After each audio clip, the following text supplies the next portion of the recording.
I'm Peter Flavel. I'm the Deputy Chair of CSC UK. We have several questions and you can still type them in and they miraculously come up on my screen here.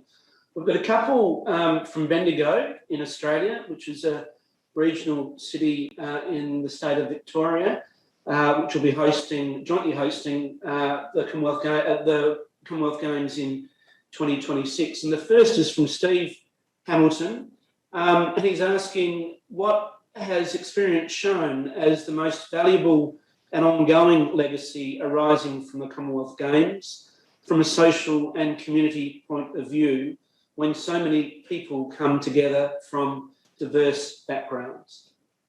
It depends upon who is asking whether or not the legacy has been successful, if I'm honest.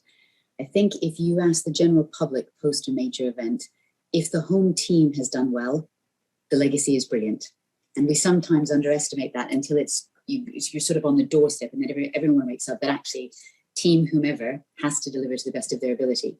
I think infrastructure and opportunity of engagement with that infrastructure is critical for the local community optic.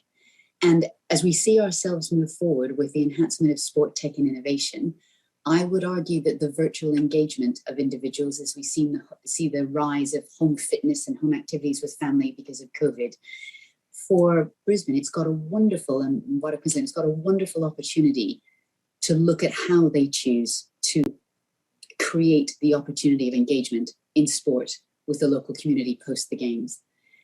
And then I think beyond that, the economic benefit is almost unrecognizable for those of us outside of that ecosystem because they are the ones who will decide what their own target is. So if you look back at the Gold Coast, and you will forgive me, but I think they saw circa a $6 million Australian dollar economic benefit because of those games long term, because of the investment that came through tourism, through entrepreneurship, through the creation of, I think there was 6,000 new business that were created because of those games. So if I was to break it down, I think at a community level, it's around the infrastructure and the offer of opportunity and increased opportunity.